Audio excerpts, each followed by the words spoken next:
IronOverload.io hardcore episode 54. Today we're going to be talking about post-cycle PCT, mistakes, and how to fix. So, let's start off. Post-cycle therapy, PCT, what is it? So the idea behind post-cycle therapy is to give you a soft landing. When you're on anabolic steroids, your pituitary glands are no longer producing hormones. So what happens is when you come off, let's say you don't have any PCT, right? When you come off, you basically go from having way more hormones than your body would naturally produce, and it starts trickling out of your system. And then it gets to the point where you don't have any hormones because your own body isn't producing its own hormones anymore. And it has to basically realize, hey, we don't have any hormones. We got to start producing it again. Because on cycle, it was realizing we have way too much hormones and we're not going to produce it because we don't need to produce it.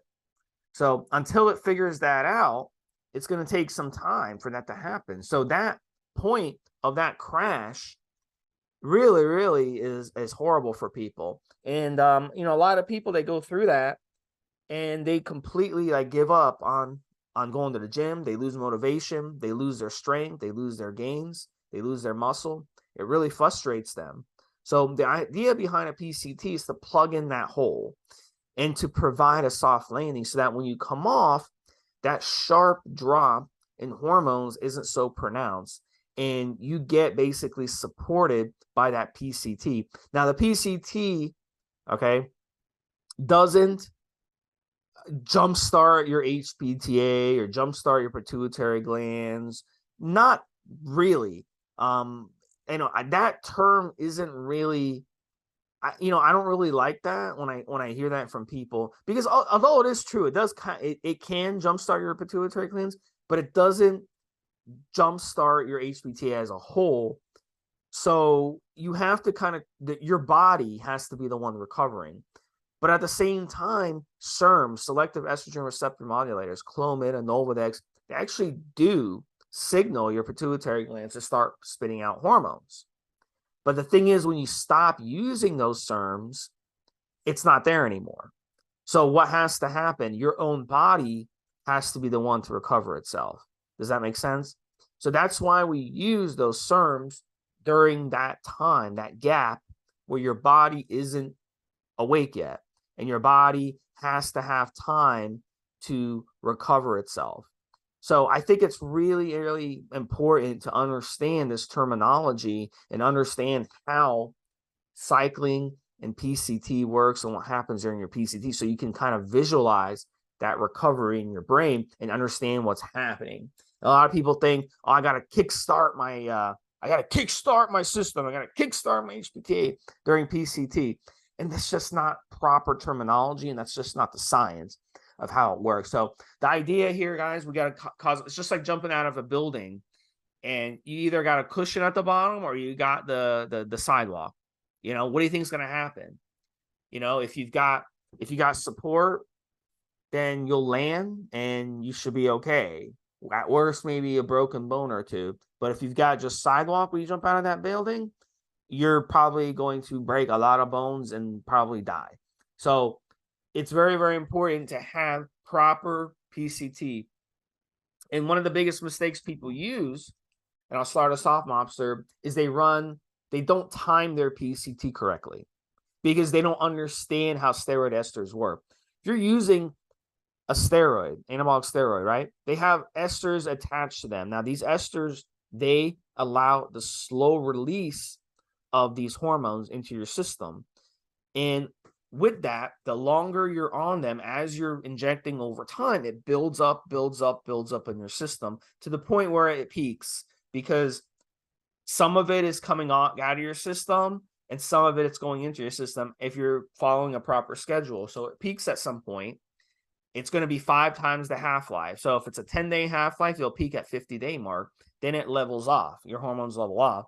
Then when you stop using it, they trickle out of your system the same way they trickled as you went on them the first 5 weeks. So if it took 50 days to reach peak, it's going to take 50 days for it to be out of your system. So let's take the half-life times 5. So testosterone cypionate, for example, it's got about a 10-day half-life, okay? So multiply that by 5, it's going to take 50 days. So testosterone cypionate is going to take 5 or 6 weeks to get out of your system. So one of the mistakes people use is they'll run a 12-week cycle of testosterone cypionate, for example, and then they'll start their PCT after their last injection, and they'll do a 4-week PCT. Well, what do you think is going to happen during that 4 weeks? You still have the testosterone in your system, and then you've got the PCT in your system. So then by the time you finish your PCT, it comes out of your system after about a week, week and a half, and then the steroid esters come out of your system after about a week, week and a half. So then you crash. So the PCT essentially did nothing for you. So it's very, very important to make sure you're still on your PCT when those steroid esters are leaving your system. And again, you're wondering, well, Steve, how do I know when that happens? I'm telling you, you take the half-life of whatever you're using, whether you're using an oral steroid, which might only be in your system about a week and a half after the last time you dose it, or you take it a long ester testosterone, or a primobolan, or an equipoise that lasts in your system, or a deca, they last in your system for weeks. You've got to time your PCT so that when the steroids are coming out of your system, the PCT is in place already to give you that support. So that's the number one mistake that guys make, all right, when it comes to doing PCT, is they don't time it correctly, and then they crash, and then they say, oh, the PCT didn't work. It's not that the PCT didn't work, it's that you didn't time it correctly. This is, you know, again, we got to follow the science on this. The steroid esters, your last injection, the next day, it's not out of your system.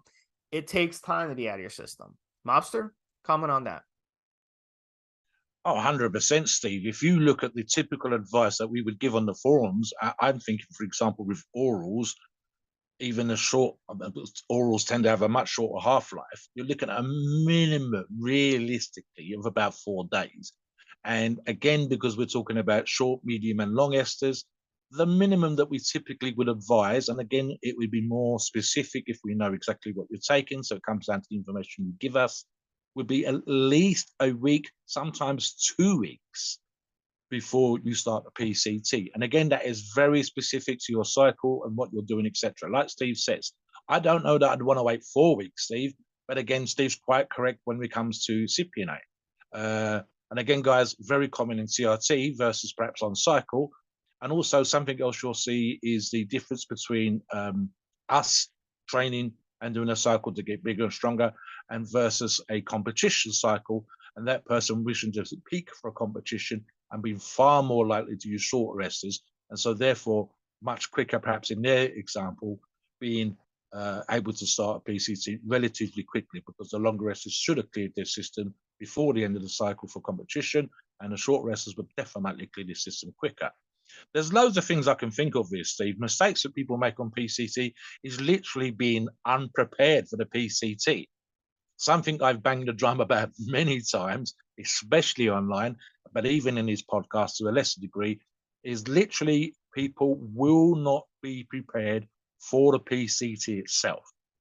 How many times, Steve, I've said this, you need to have everything, in my mind, in place at the beginning of the cycle. Do not wait to a few days before the cycle's about to finish, or as the esters are clearing your system, and then order what you need for a PCT. That will be Murphy's Law that's going to say to you, that's when your favorite approved supplier is going to be out of stock. They've had a run on PCT products. It's that time of the year. Everybody's getting in shape for the beach or for competitions, and they've run out of what you need, and now you need it desperately. So plan ahead. Have what you need in advance. So there's a couple. Something else, Steve, that occurs to me, and this is again not untypical. If you have had an amazing cycle and your gains have been astronomically good, they've been, oh, Steve, I put on 12 pounds, I feel amazing, etc., etc., etc. Do I really need to come off cycle? Can I extend the cycle? And the classic example here, which I'm thinking of, Steve, is they don't give themselves enough time, either in PCT or to fully recover before they go back on, which kind of mitigates the effort you made with your PCT for it to have its full effect. It isn't just the post-cycle therapy the drugs, the hormone boosters like anti-generator testosterone booster, etc., that you would use in PCT. It is recovering afterwards, the time off, as well as the PCT, before you go back on. It is too easy to get greedy and literally not give yourself plenty of time. And that kind of makes the PCT and the effort and the time off that you had already become null and void, Steve. It's just become almost pointless because you've never fully recovered. And this gets repeated again and again. And what sometimes happens is we will have members on the forums and listeners to this podcast just give us an answer to a question, whereas more information means we would be better informed and better able to help those people. So if they said, oh, I did this and I did that, but then they didn't tell you that they cut PCT short, or they didn't tell you that they didn't have much time off, that information is relevant. So you need to have that at the back of your mind. Something else, Steve, and I'll talk about this quite often on the forums. In order for you to be super successful, both in your PCT and your recovery afterwards, I talk about this constantly, and that is the tweaking of the diet and the tweaking of your training. Because as much as the PCT is about a healthy recovery and getting your natural hormonal levels back to where they was before the cycle, or even better slightly, again with a testosterone booster like that, it's also about allowing you to retain your gains, allowing you to retain the aim of the cycle, the strength, the leanness, the muscle you gained, or whatever else. So I talk constantly about tweaking the diet and tweaking the training so as to enable those things to happen, because it's all well and good, guys, for want of a better phrase, as Steve used earlier on, restarting our heptas, getting back to a natural hormonal balance. But if that natural hormonal balance means that we've lost all our gains, we've lost all our strength, we've got fat again, it kind of negates the work that you put in on cycle, during the cycle in the gym, and then the money that you invested and the time that you invested in your PCT. So keep that in mind as well. Something else, Steve, and we do sometimes see this. We have a sticky. It's going to be included in the article that's going to be associated with. It's called a perfect PCT, and it's changed over time, guys, to update with information that's become more relevant now than it was before, and so on. What do we see all too often, Steve? And I'll let you touch on this. Is essentially what I would going to call a half-assed PCT. Barely any sort of effort is being made into that recovery. Oh, I'm just going to do this, or I'm just going to do that. Unless you have the genetics of Apollo, you should, in my mind, Steve, do as much as you possibly can a proper PCT, because unless you literally are the 1% of the 1% of the 1% who can get away with that, you're going to be the other 99.99%, which means you need to, as best a PCT as you can afford, done as properly as possible, and not, as I'm going to say now again, Steve, the half-assed PCT. How often do we see that? And those people are going to want to expect full recovery, whereas in reality, it's like putting, as you said on another podcast, Steve, the wrong fuel in a car, the wrong tires at the front, different tires on different corners, and so on and so forth. You're not putting the effort in to make yourself recover. You're kind of almost coming at it like amateur hour. What do you think on that? Well, I mean, yeah, there's a lot of things that people can improve on, definitely in PCT. One of the problems we see as well, Mobster, and you touched on it, is going to be stacking a strong testosterone booster in PCT. And that's a mistake that people don't make. That's a mistake that people make by not using a strong testosterone booster. When you're using these SERMs, selective estrogen receptor modulators, the Clomid, the Novadex, all right, these cause side effects. And step one, don't overdose them. I'm a big advocate for low dose SERM therapy for PCT because it works. The blood work shows that it works. So when you're using too much of them, it actually backfires because the side effects, like you can look up Clomid side effects, and I've experienced them, the mood swings, emotional side effects, feeling like a bitch. That's a number one side effect that people realize on Clomid. It can affect your libido. Novadex, same thing, affects libido. If you run too much of it, it can cause, stomach discomfort. It can cause some eye issues with certain people, the Clomid will. So it can cause like different issues with depression and stuff like that. So you got to remember these SERMs, don't overdose them.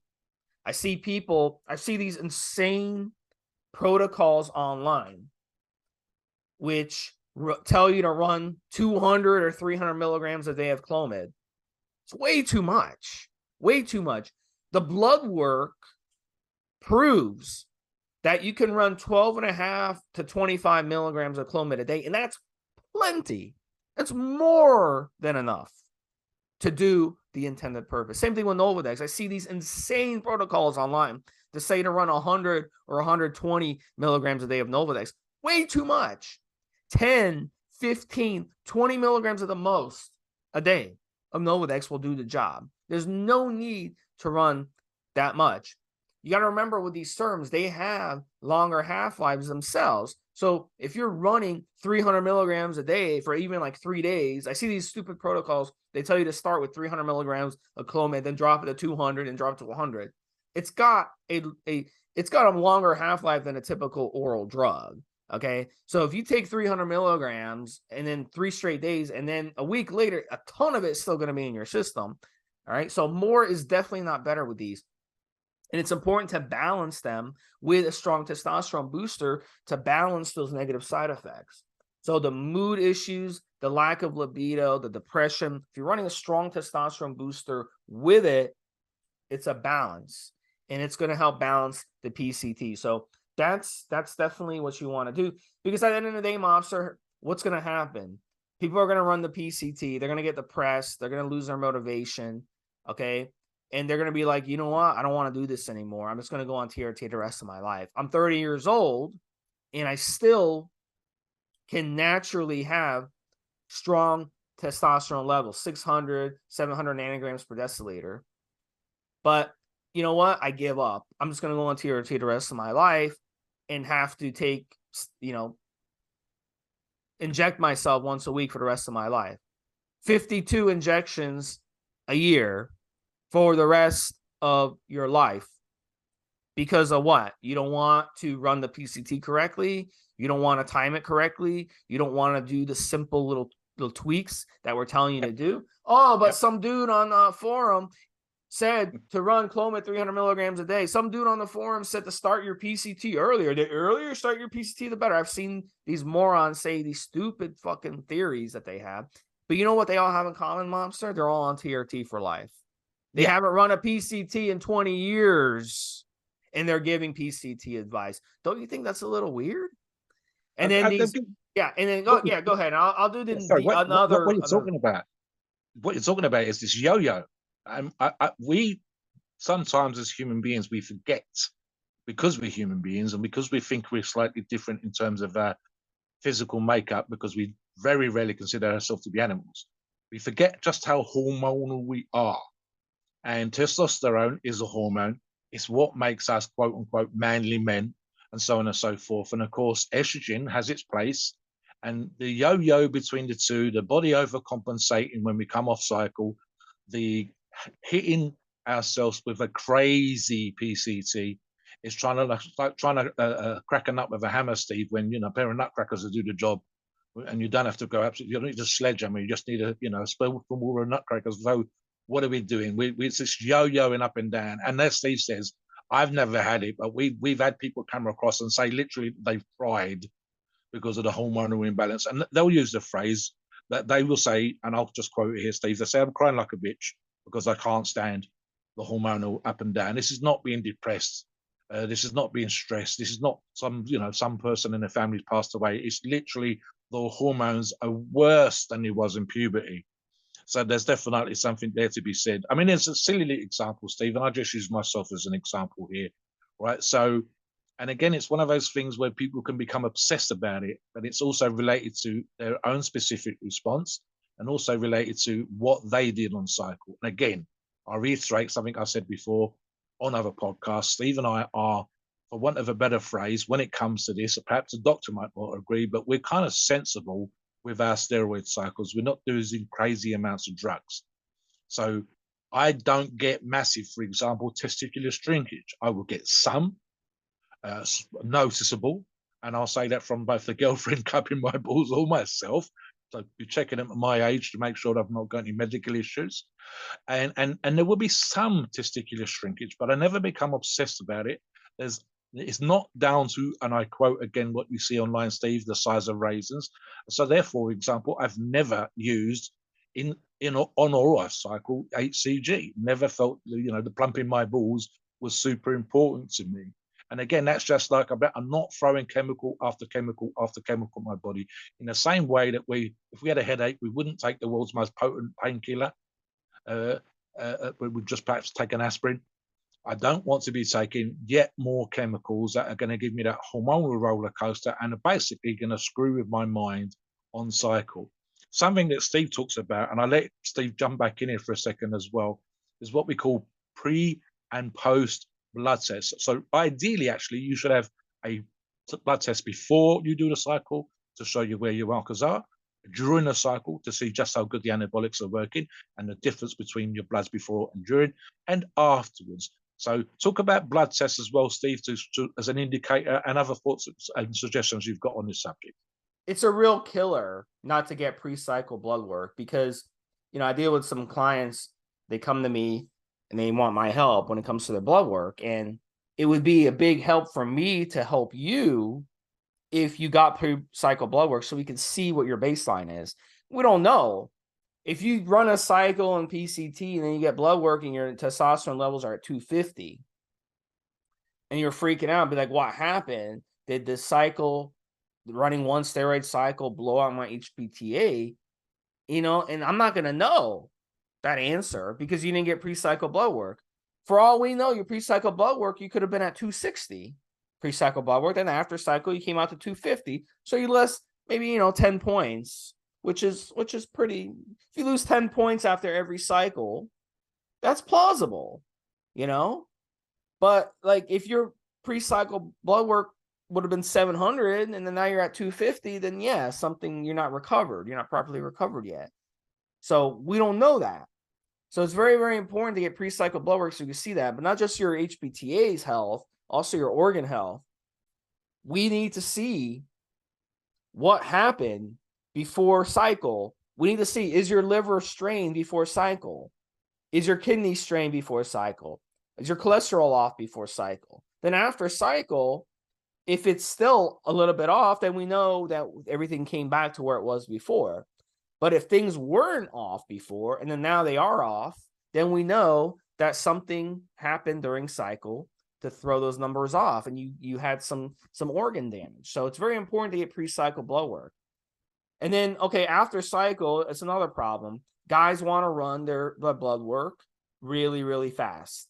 Unless you want to experiment and see what's going on in the body, that would be the only reason to do that. But you're not going to get much pertinent information by getting blood work done so soon, just a few weeks after PCT. You got to give your body a chance. So you want to give your body at least 6 to 8 weeks to recover even after PCT. So continue running your natural testosterone booster. But you want to see, is your body picking up? Is your body coming back? Are your organs coming back down to earth where they should be? Your organ values, are they still strained? Are they not strained? So to give an honest assessment, you really have to give it a good 6 to 8 weeks after you finish PCT to see where you're at. Because if you get your blood work done during PCT, the PCT is going to affect the numbers. The steroid esters that were in your system that are trickling out will affect your numbers, you see? So you're not getting an accurate picture of what the hell is going on. So a mistake that I see a lot of people do, they run their post-cycle blood work too soon. And then they're like, oh, I'm recovered, I'm good to go. They still have steroids in their system and they're running blood work. And you see your testosterone levels that are high. You're like, oh, I'm recovered. I'm good to go. It's been 4 weeks since my last injection. My blood work shows that I'm recovered. No, you're not recovered, dude. It's that the esters are still in your system that are giving you you're showing that you've got a lot of hormones in your system. It's not your own body producing those hormones. It's those steroid esters, you see? So that's a mistake. So you want to give it time to get blood work, to really see where you're at. Now, if you get blood work done after cycle, 6 to 8 weeks after your PCT, right? And your testosterone levels came back. You were at 700 or 600 before, and then now you're back at 600.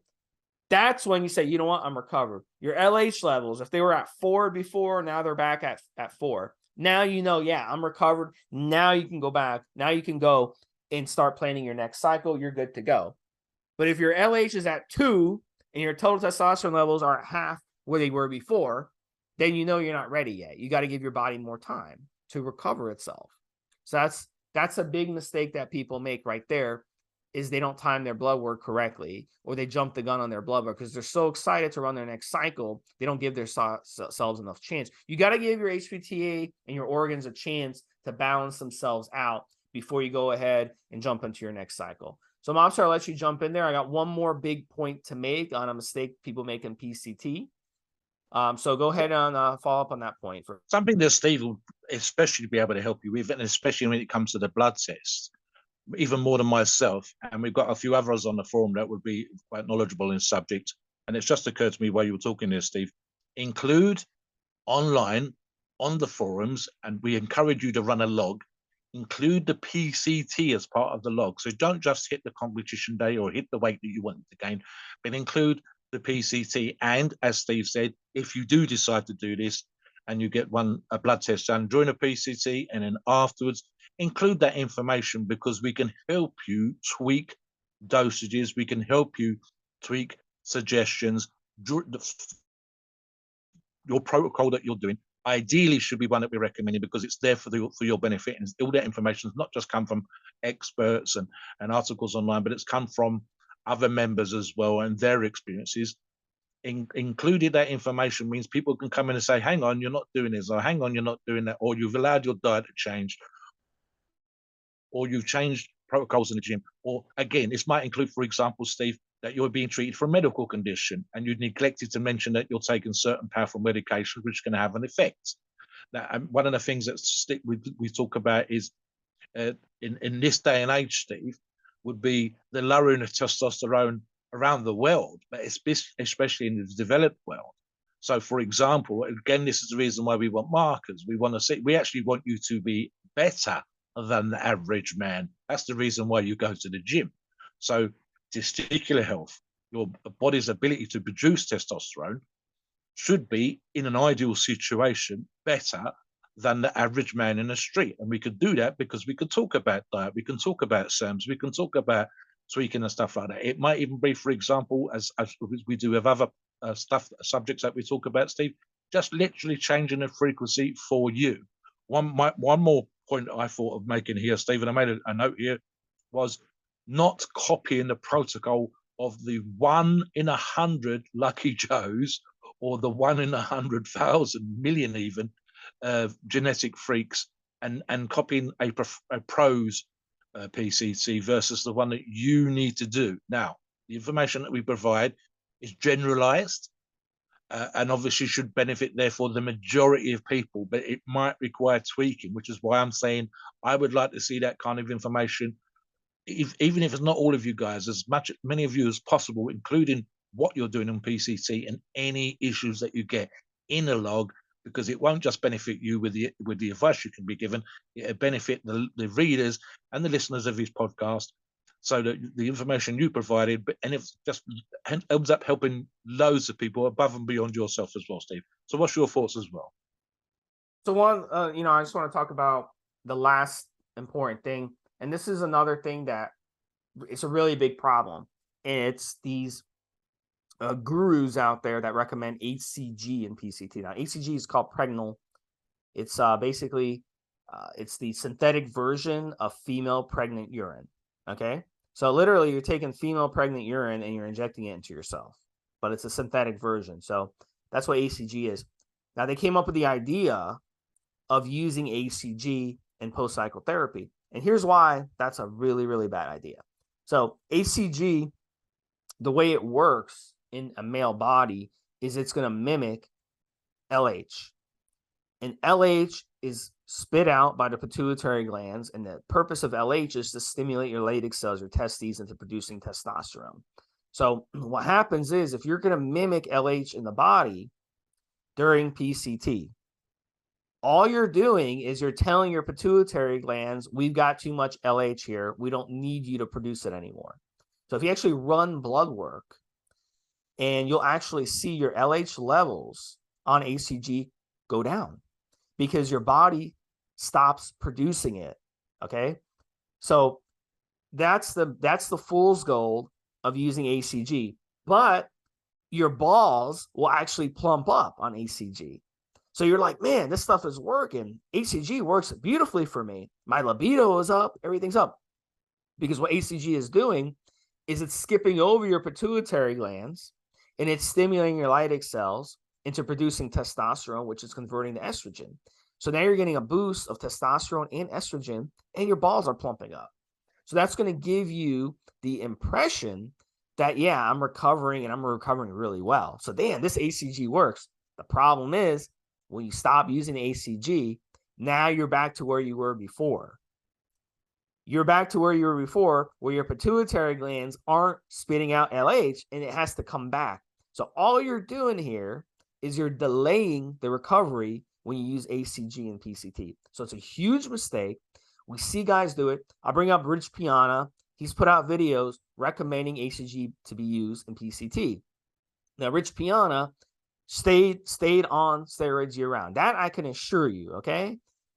Okay, so he wasn't worried about PCT, but what he would do is he'd run ACG every now and then to plump up his balls and be like, I'm recovered. I've heard some terms by these fake gurus out there that ACG primes the balls. I've heard that term, which that's kind of interesting. Now, I don't know if these guys get a commission from selling ACG. I don't know if they're just ignorant. I don't know what's going on, but it's just bad advice. And the idea behind PCT is we want to give yourself a soft landing. We want to support your HPTA while your own body is recovering itself. We don't want to fuck with our pituitary glands, to tell our pituitary glands, we don't need you. You can sit this one out, pituitary glands. We don't need you anymore. That's what ACG does. It tells your pituitary glands to sit this one out. So what ends up happening with people who use ACG and PCT, they'll run a cycle, they'll run their PCT with ACG, and then they'll hop back on their next cycle, and then they'll rinse and repeat. But all the while, they're never recovering their pituitary glands. So when the day comes where they come off everything, what's going to happen, Mobster? They're going to get blood work done a month later once they stop everything, and they're going to get the bad news. And the bad news is they've got no testosterone levels because they've got no LH in their body because their pituitary glands are dead, fried, kaput. And that's what happens when you run ACG and PCT. So do not run ACG ever in PCT. And if you disagree with that, then you know what? Here's what I can tell you. Go get blood work done. All right. And the blood work does not lie, my friend. Anyone can run blood work and see exactly what ACG does in the body. And in this particular situation, it's not a wise choice. Now, on cycle, you can go ahead and run ACG. That's fine. Your pituitary glands are shut down anyway. If you want to get plumper balls, go for it. All right.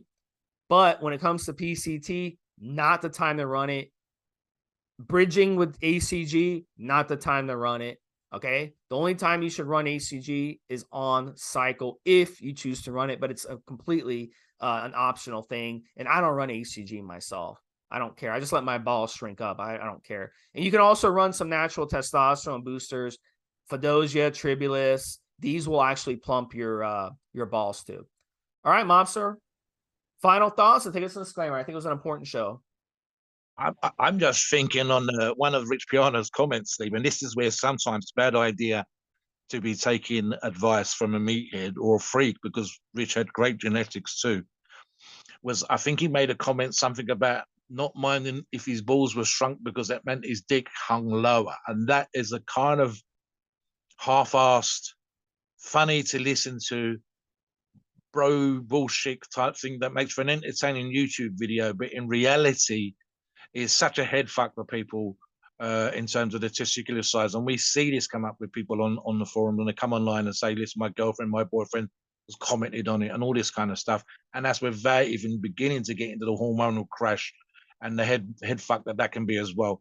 So, guys, but like I said earlier, by all means, come on, check out our perfect PCT sticky.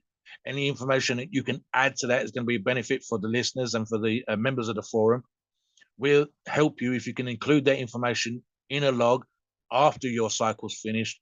And especially when it comes to interpreting your blood, Steve's the go-to guy with that, with articles, and he'll know what to look for, look for in those bloods, and give you a good indication of what's going on. But just make sure you do a proper, perfect PCT to fully recover as best as you possibly can. Please note, we are not doctors and the opinions are ours. It is our view and based on our experience and views on the topic. A podcast of informational purposes and entertainment only. The freedom of speech and the First Amendment applies.